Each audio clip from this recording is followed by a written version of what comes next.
नमस्कार friends, foodie स्वातीमध्ये आपल्या सर्वांचं स्वागत आहे। आज आपण सिंपल अशी मटन थाळ याची रेसिपी बघणार आहोत। अगदी सिंपल आहे, झटपट होणारी आहे। त्यासाठी आपण इथे कांदा कट करून घेऊया सूप बनवण्यासाठी। कांदा कट केल्यानंतर आपण मटन जे आहे ते शिजत घालूया। चला तर मग आपण रेसिपीकडे वळूया। आपण मटन जे आहे ते स्वच्छ पाण्याने धुवून घेऊया। ते धुतल्यानंतर आपल्याला त्याला उकड काढून घ्यायची आहे। मी 2 ते 3 वेळेस स्वच्छ पाण्याने धुवून मटन जे आहे ते साईडला आता मॅरिनेट करून घेत आहे। मीठ घालून घ्यायचे आपल्याला चवीनुसार। मीठ ॲड केल्यानंतर हळद घालायची आहे आणि आलं लसूण पेस्ट घालायची आहे। याने पूर्ण आपलं मटन जे आहे ते व्यवस्थित असं मॅरिनेट करून घ्यायचं आहे। सर्व पिसांना व्यवस्थित मीठ, हळद आणि आलं लसूण पेस्ट लावून घ्यायची आपल्याला।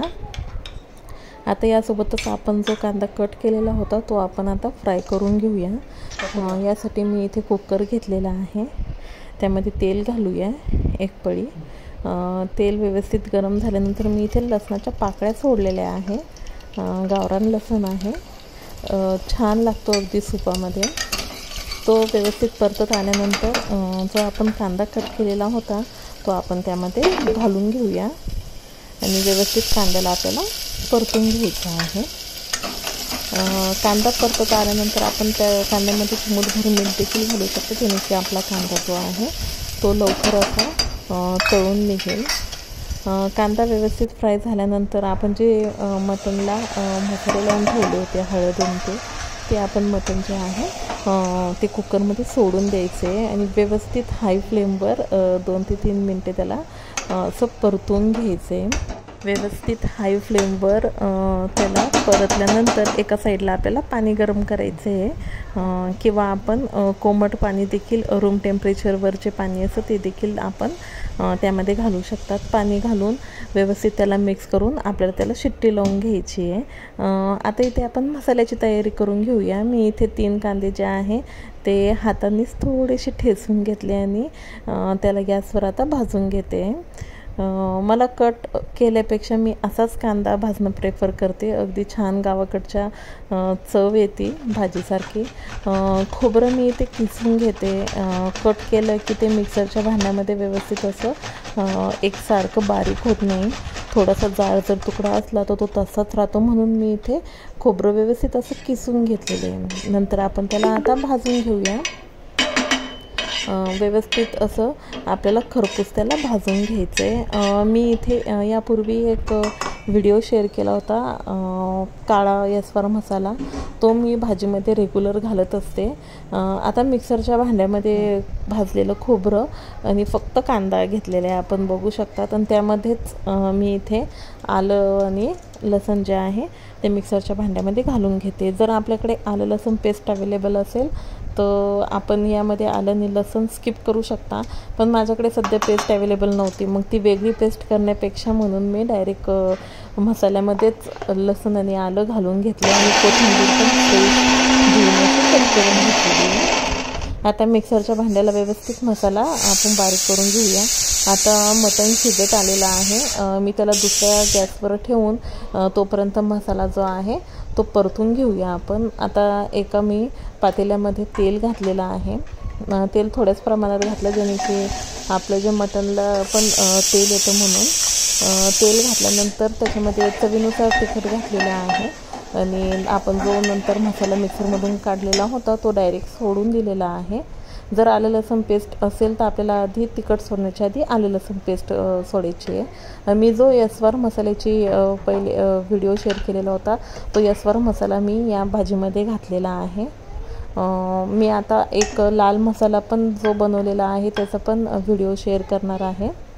तर मी हा घरचाच बनवलेला मसाला घालते, बाकी कुठलाही मसाला घातलेला नाही आहे आणि घालत देखील नाही आहे। एकदाच मसाला जो आहे तो बनवून ठेवलेला आहे, आणि इन केस जर आपल्याला घाई असेल तर मी कांदा खोबरं न काढता डायरेक्ट आलं लसूण पेस्ट आणि कांदा तळून घेतल्यावर हा मसाला जर सोडला तर आपली भाजी अगदी रेडी होते। पण जर जास्त प्रमाणात बनवायचं असेल तर कांदा थोडासा आणि खोबरं आपल्याला घ्यावं लागेल। खसखस असेल तर ते पण घेऊ शकतात। मी इथे डाळ देखील घातलेली नाही आहे. यस्वारमध्ये सर्व प्रमाणात असतं थोडं थोडं, तेच मी घातलेलं आहे. यस्वार मसाला मी इथे 2 चम्मच काळा आणि 1 चम्मच लाल घालून आता मसाला व्यवस्थित परतून घेतलेला आहे. आपण बघू शकतात अगदी छान असं त्यावर तरी आलेली आहे आणि अगदी छान खरपूस आपला मसाला भाजलेला आहे. एक टीप आहे, आपण जेवढा मसाला भाजाल तेवढी आपली भाजी जी आहे ती एकसारखी येईल.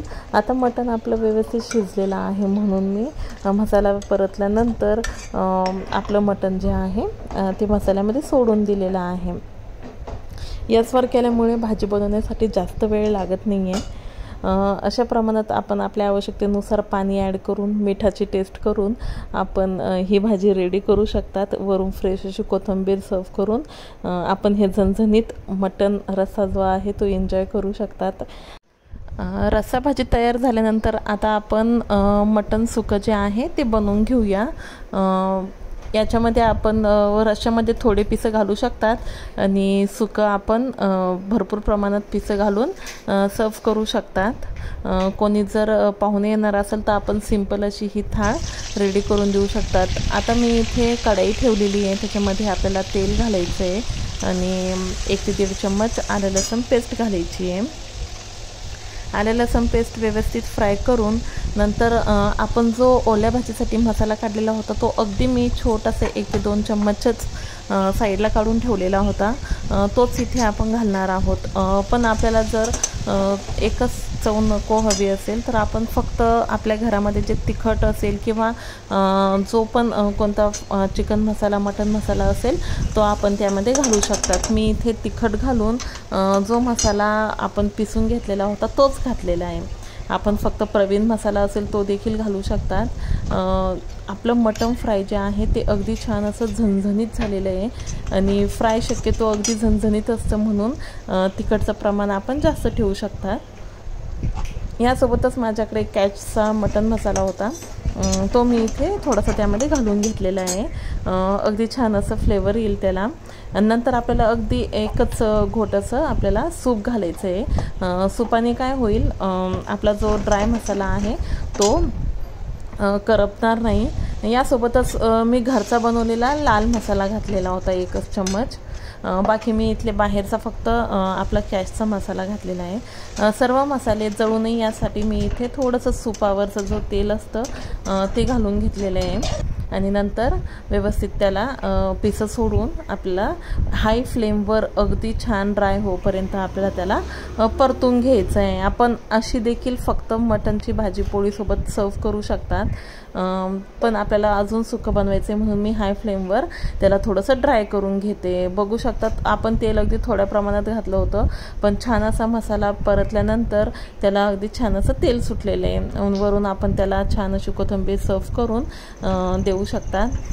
आता मी इथे राईस बनवलेला नाही आहे, फक्त पोळी सूप बनवलेलं आहे आणि आपली रस्सा भाजी आणि सुक्कं मटण असं आपण ही थाल रेडी करून देऊ शकतात. अगदी सिंपल आहे, झटपट होणारी आहे. हॉटेलमध्ये जाण्यापेक्षा आपण घरच्या घरी हे मुलांना बनवून देऊ शकतात.